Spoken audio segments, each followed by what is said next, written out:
नमस्कार, जय हिंद, वंदे मातरम दोस्तों। स्वागत है आप सभी का गुरुजी वर्ल्ड एग्ज़ाम स्टडी प्लेटफॉर्म में। This is Dheeraj Dwivedi from Guruji world. यदि आप एग्ज़ाम में बैठने जा रहे हो तो यह वीडियो मानचित्र के साथ एक एक कॉन्सेप्ट सुपर फास्ट में आपके दिमाग में सेट होना चाहिए। वीडियो को स्टार्ट करने से पहले यदि आप नए हैं तो चैनल को सब्सक्राइब कर लें राष्ट्रीय हित में। और याद रखिएगा कि आज मुश्किल हो सकता है, कल थोड़ा और बेहतर होगा दोस्त। बस उम्मीद मत छोड़ना, भविष्य जरूर बेहतरीन होगा। इसी उम्मीद और इसी जोश के साथ बढ़ते हैं पहले क्वेश्चन की तरफ। प्रतिशत अधिकतम वन क्षेत्र, यानी जो वनों का क्राइटेरिया है, यहाँ से बनेंगे 4 क्वेश्चन। एक तो पूछेगा कि वनावरण क्षेत्र में भारत का कौन सा अग्रणी राज्य है, यानी वन के क्षेत्रफल में। और दूसरा प्रतिशत के आधार पर। और तीसरा कि सबसे ज़्यादा घने वन कहाँ पर होते हैं। और चौथा कि सबसे ज़्यादा दशकीय वृद्धि या प्रतिसाल वृद्धि कहाँ पर होती है। तो समझिए दोस्तों, 7 से 8 क्वेश्चन पूछे जाते हैं। अगर क्वेश्चन में पूछा जाए कि प्रतिशत के आधार पर वन किस राज्य में सबसे ज़्यादा होते हैं, तो वो होते हैं आपके मिजोरम राज्य में। अब दूसरा पॉइंट आता है कि मिजोरम कहाँ पर है नक्शे में। मिजोरम ये रहा नक्शे में। तीसरा पॉइंट ये क्वेश्चन आता है कि अरुणाचल प्रदेश में, यानी ये भी राज्य जो है कहीं ना कहीं अग्रणी है। तो अरुणाचल प्रदेश यानी ये वाला जो राज्य है, ये वाला सघन यानी घने वनों में, जब क्वेश्चन में पूछा जाए कि घने वन सर्वाधिक किस राज्य में है, तो अरुणाचल प्रदेश में है। जब क्वेश्चन में पूछा जाए कि परसेंटेज के आधार पर जो फर्स्ट राज्य है, वो सर है कौन सा, मिजोरम है। और जब क्वेश्चन में पूछा जाए कि क्षेत्रफल में सबसे अग्रणी राज्य कौन सा है, तो वो है मध्य प्रदेश है दोस्त। ये पॉइंट आपको याद रखने पड़ेंगे। और जब क्वेश्चन में ये पूछा जाए कि ये बताओ कि प्रतिसाल सबसे ज्यादा वनों में वृद्धि किस राज्य में होती है, तो वो जो है वृद्धि के मामले में आपका कर्नाटक हो जाएगा। एक एक कॉन्सेप्ट क्लियर हो गया। 7 क्वेश्चन हो गए। 8वां क्वेश्चन आप देखो। 8वां क्वेश्चन ये पूछा जाएगा कि ये बताओ कि इस वन रिपोर्ट को कौन जारी करता है, तो भारतीय वन सर्वेक्षण जारी करता है। कौन सा, भारतीय वन सर्वेक्षण जारी करता है। इस चीज को याद रखें। 9वां क्वेश्चन, इसका हेड क्वार्टर कहां पर है, देहरादून में इसका हेड क्वार्टर है। बताइए कोई दिक्कत, कोई समस्या, तो आंसर जाएगा मिजोरम के साथ। क्वेश्चन नंबर 2, गंगा के मैदानी जो इलाका है, मैदानों की पुरानी कछारी मिट्टी कहलाती है। 4 से 5 क्वेश्चन बताऊंगा, ध्यान से सुनिएगा। अगर क्वेश्चन में पूछा जाए कि पुरानी मिट्टी को क्या कहेंगे, अगर क्वेश्चन में पूछा जाए कि नई मिट्टी को क्या कहेंगे, तब क्या मारोगे। नई मिट्टी हमेशा याद रखो कि खादर कहलाती है। पुरानी मिट्टी हमेशा याद रखो कि बांगर कहलाती है। तो इस चीज में आप याद रखें कि जब पुरानी है तो बांगर कहलाएगी। क्लियर है, याद रखेंगे ना। मिट्टियों की बात की जाए तो तीसरे नंबर पर एक और क्वेश्चन पूछ सकता है कि इंडियन कृषि विभाग यानी जो भारतीय कृषि अनुसंधान केंद्र है, ICAR ने कितने भागों में मिट्टियों को, भारत में कितने प्रकार की मिट्टियां हैं, 8 प्रकार की हैं। अगला क्वेश्चन, निम्नलिखित में से किस प्रकार की मिट्टी के लिए न्यूनतम उर्वरक की आवश्यकता होती है। 2 तरीके से क्वेश्चन घुमा के पूछेगा। पहला क्वेश्चन ये पूछेगा कि सबसे उपजाऊ मिट्टी कौन सी है, तो यहां पर आप क्या मारोगे। और सबसे जो है दूसरा क्वेश्चन ये पूछेगा कि सबसे कम उर्वरक की आवश्यकता किसमें पड़ेगी। तो उर्वरक की जो आवश्यकता पड़ेगी वो इन्हीं दोनों का आंसर क्या होगा, दोनों का आंसर दोस्तों जलोढ़ मिट्टी होगा। इस चीज को आप याद रखेंगे। तो जलोढ़ मिट्टी का मतलब है यानी ऑप्शन सी राइट हो जाएगा। देखो, जो ज्यादा होगी उर्वरक वो अच्छी खेती पैदा, यानी जो खेतीबाड़ी होगी, धान हुआ, आलू हुआ, बहुत अच्छा जो है फसल होगा उसमें। और उम्मीद ये भी है कि अगर उपजाऊ मिट्टी होगी तो उर्वरक की कम आवश्यकता होगी। एक ही तो बात है। क्वेश्चन नंबर 4, दाचीगाम वन्य जीव अभ्यारण्य निम्नलिखित में किस राज्य में अवस्थित है। तो दाचीगाम जो आप देखते हो, ये मुकुट भारत का, ये जम्मू एंड कश्मीर से अवस्थित है। जम्मू एंड कश्मीर से 2 क्वेश्चन बनेंगे। एक क्वेश्चन बनेगा कि ये बताओ कि हिमिस अभ्यारण्य कहाँ पर है, तो हिमिस के लिए आप मारेंगे जम्मू कश्मीर। एक क्वेश्चन बनेगा कि ये बताओ कि जो आपके बारहसिंगा हैं, यानी बारहसिंगा हैं, ये किस राज्य में सर्वाधिक मिलते हैं, तो वो भी यहाँ पर मिलेंगे। साथ ही साथ अगर मैं बात करूँ तो ऑप्शन जाएगा बी के साथ। अगला क्वेश्चन आपके स्क्रीन पर 5 नंबर, पश्चिमी घाट पर पाई जाने वाली वनस्पति का प्रकार कौन सा है। पश्चिमी घाट भारत का ये घाट होता है, ये पूर्वी घाट है और ये वाला पश्चिमी घाट है। पश्चिमी घाट में आप सभी जानते हो कि जो ये शैडो इलाका आपको कहला रहा है, ये पश्चिमी घाट, इसी में शांति घाटी है। क्वेश्चन में पूछ सकता है कि शांति घाटी कहाँ पर है, तो शांति घाटी केरल राज्य में है। किस घाट पर है, तो यह है पश्चिमी घाट पर है। ठीक है, साथ ही साथ अगर मैं पूछूं कि भाई यहाँ पर वन सबसे ज़्यादा है या यहाँ पर, तो पश्चिमी घाट पर सबसे ज़्यादा है। और पश्चिमी घाट की बात की जाए तो सदा हरित वन है। ऑप्शन जाएगा किसके साथ, ए के साथ चला जाएगा। बहुत सुंदर, जबरदस्त, उम्दा, बेहतरीन। पेरियार अभ्यारण्य पूछे, पेरियार नदी पूछे, तब भी हमारा केरल राज्य में अवस्थित है। नेक्स्ट वन कह रहा है आपसे कि भाई भारत का नियंत्रक एवं महालेखा परीक्षक की नियुक्ति कौन करता है। तो दोस्तों 3 क्वेश्चन यहां पर फिर से बनेंगे। एक तो बनेगा कि कौन करता है, तो भारत का प्रेसिडेंट करता है, भारत का राष्ट्रपति करेगा। दूसरा क्वेश्चन ये बनेगा कि इसको क्या कहा जाता है, तो इसको कहा जाता है कैग कहा जाता है। साथ ही साथ यानी महालेखा यानी भारत का नियंत्रक महालेखा परीक्षक, तो इसकी नियुक्ति कितने साल के लिए होती है। ऑप्शन है 5, 6, 7, 8। तो आपको मैं बता देता हूं कि जो राष्ट्रपति करता है वो 6 साल के लिए नियुक्ति करता है, या वह व्यक्ति 65 आयु यानी 65 वर्ष की आयु पूरा कर चुका हो। तो कुल मिलाकर आप 5 में कंफ्यूज ना हो, 6 वर्ष अगर ऑप्शन है तो 6 वर्ष वाला जरूर मारिएगा। साथ ही साथ अगर क्वेश्चन में पूछा जाए कि ये बताओ कि आर्टिकल यानी अनुच्छेद 148 में भारतीय संविधान क्या कहता है, तो भारतीय संविधान में 148 में कहता है कि 148 अनुच्छेद में नियंत्रक एवं महालेखा परीक्षक यानी कैग होगा। तो इसलिए इंपॉर्टेंट है, नोट डाउन करें। अगला क्वेश्चन, भारतीय संविधान ने भारतीय नागरिकों को कुल कितने मौलिक अधिकार प्रदान किए हैं। तो 2 क्वेश्चन बनेंगे यहां से। फिर से कहेगा कि भाई एक क्वेश्चन ये बताओ कि वर्तमान में कितने मौलिक अधिकार हैं, तो वर्तमान में 6 मौलिक अधिकार हैं जिसको फंडामेंटल राइट्स कहा जाता है। दूसरा क्वेश्चन ये बनेगा कि ये बताओ कि जब संविधान बना था उस समय, यानी या क्वेश्चन की लैंग्वेज थोड़ा सा बदले और कहे कि मूल संविधान में कितने मौलिक अधिकार थे, तो वहां पर 7 हो जाएंगे। और अगर तीसरा क्वेश्चन गलती से ये पूछ दिया जाए कि अगर 7वां हटा दिया गया है, अगर वर्तमान में 6 है तो 7वां गया कहां है, तो 7वां हो गया है एकमात्र विधिक कानून बन गया है, कानूनी कानून बन गया है। ठीक है, तो इसलिए इस क्वेश्चन का आंसर जाएगा ऑप्शन नंबर सी के साथ। अगला क्वेश्चन, महाद्वीप जहां मानव से संबंधित जीवाश्म सबसे अधिक मिले हैं। तो दोस्तों बनेंगे 3 से 4 क्वेश्चन। एक क्वेश्चन ये बनेगा कि भारतीय जो है परिदृश्य से जो भारत है वो किस महाद्वीप का हिस्सा है, एशिया महाद्वीप का हिस्सा है। अगर दूसरा क्वेश्चन ये बने कि सबसे ज्यादा जीवाश्म कि कहां पर मिले हैं, तो वो मिले हैं अफ्रीका में।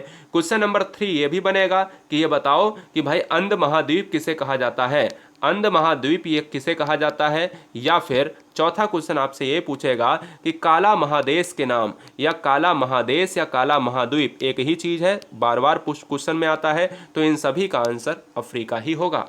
अगला क्वेश्चन, ऑपरेशन फ्लड मैंने पहले भी चर्चा की है।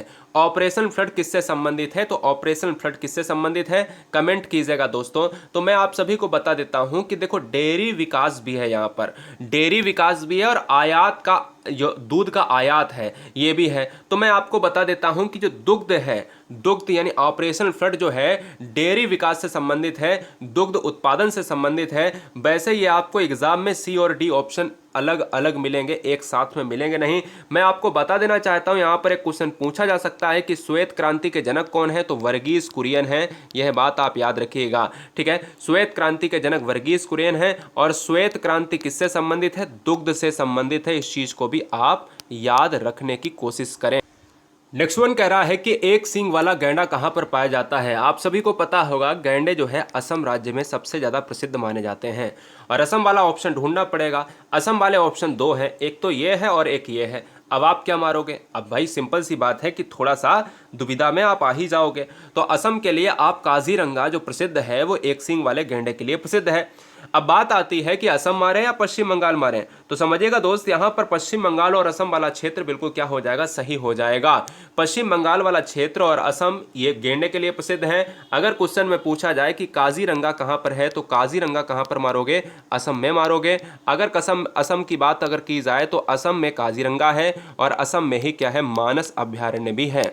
अगला क्वेश्चन, नागार्जुन सागर परियोजना भी हाल ही में एक क्वेश्चन पेपर आपने देखा होगा, ठीक है ना। भारत जो एक बड़े लेवल पर एग्ज़ाम हुआ था, पेट का एग्ज़ाम हुआ था, उसमें भी ये मिला था और मैंने कई बार आपको बताया भी है, याद भी कराया था ट्रिक से। लेकिन बच्चे अगर नए हैं तो समझ लें, नागार्जुन सागर परियोजना है कृष्णा नदी पर। और कृष्णा नदी पर कैसे याद करने का मैंने आपको ट्रिक बताया था, तो याद कर लो कि अर्जुन अगर आ रहा है यहाँ पर, देखिए अर्जुन, नागार्जुन, नागधन अर्जुन, और अर्जुन के साथ आप कृष्ण को लगाएंगे। फिलहाल ऑप्शन जाएगा डी के साथ। अगला क्वेश्चन, प्रदीप बंदरगाह को पारादीप बंदरगाह भी कहते हैं, कंफ्यूज ना हो।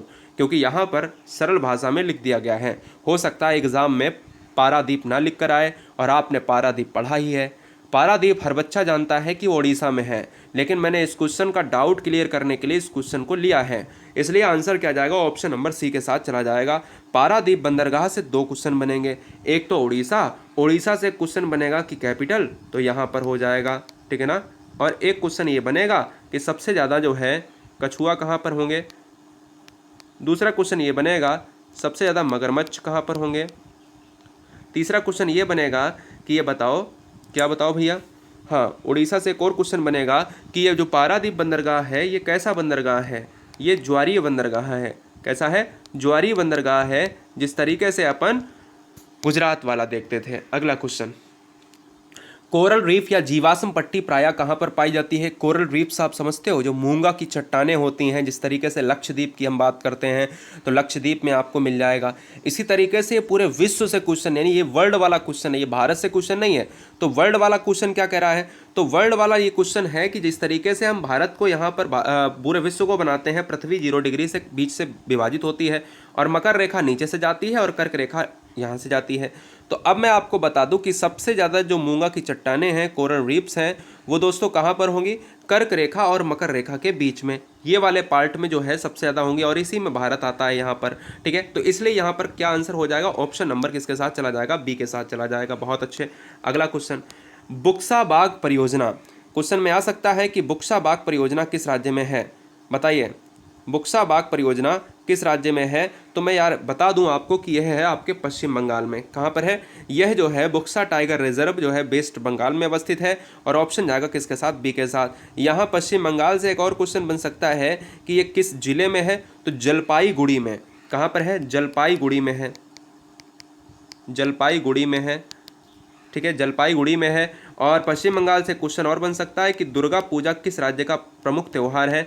दुर्गा पूजा होती तो पूजा सबके यहाँ है, लेकिन दुर्गा पूजा एक ऐसा त्यौहार है जो पश्चिम बंगाल के अलावा इतना भव्य तरीके से कहीं नहीं मनाया जाता है। प्रसिद्ध अंगुलियों नुमा झील क्षेत्र कहाँ पर अवस्थित है, कमेंट कीजिएगा। अंगुलियों नुमा झील जो है प्रसिद्ध कहाँ पर अवस्थित है, कमेंट कीजिएगा। तो दोस्तों इस क्वेश्चन का जो आंसर जाएगा वो ऑप्शन नंबर चला जाएगा संयुक्त राज्य अमेरिका, यूएसए चला जाएगा, राजधानी है Washington DC, option number D lock हो जाएगा। क्वेश्चन नंबर 15, किस महाद्वीप में एटलस पर्वत अवस्थित है। एटलस पर्वत कहाँ पर अवस्थित है, कमेंट कीजिएगा। बहुत अच्छा क्वेश्चन है, एटलस पर्वत कहाँ पर अवस्थित है, कमेंट कीजिएगा। सुना भी होगा, कहाँ पर अवस्थित है बताइए। तो एटलस पर्वत जो अवस्थित है वो कहाँ पर है, वो है अफ्रीका में, अफ्रीका में अवस्थित है, इसलिए ऑप्शन जाएगा डी के साथ। अफ्रीका के बारे में मैंने आपको ऑलरेडी सब कुछ जानकारी दे दी है कि काला महाद्वीप, अंध महाद्वीप, काला महादेश, ये अफ्रीका को कहा जाता है। गोबी मरुस्थल किस देश में अवस्थित है, गोबी मरुस्थल है मंगोलिया और चाइना। मैंने आपको बताया कि मंगोलिया और चाइना, अगर आप पहली बार हैं तो समझें, अगर चाइना ऑप्शन में आता है तो चाइना भी मारें, अगर मंगोलिया ऑप्शन में आता है तो मंगोलिया भी मारें।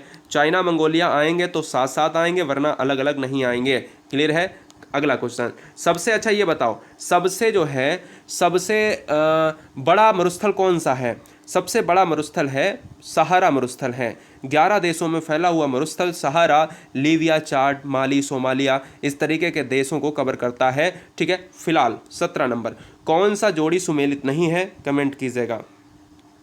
कौन सा जोड़ी सुमेलित नहीं है बताइएगा। चलो भाई,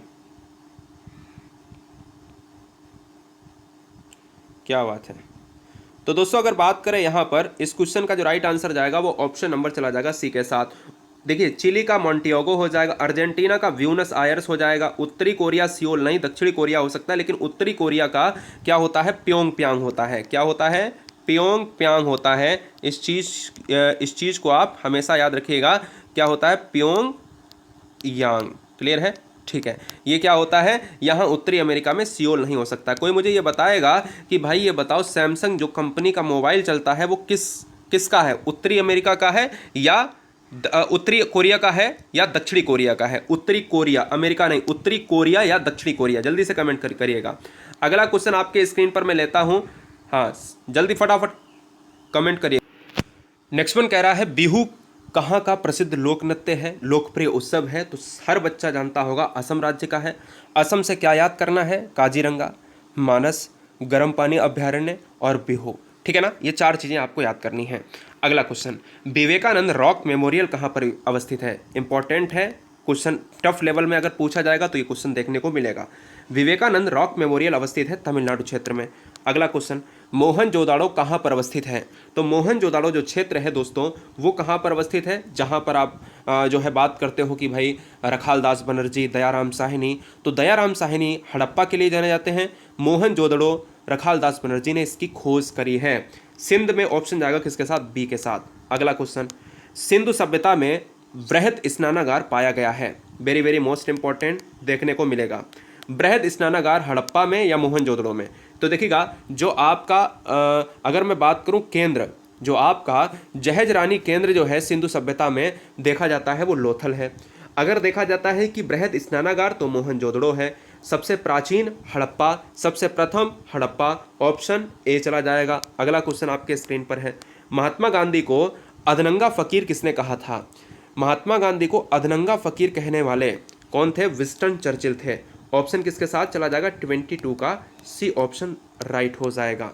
अगला क्वेश्चन, महात्मा गांधी निम्नलिखित में किससे सबसे अधिक प्रभावित थे?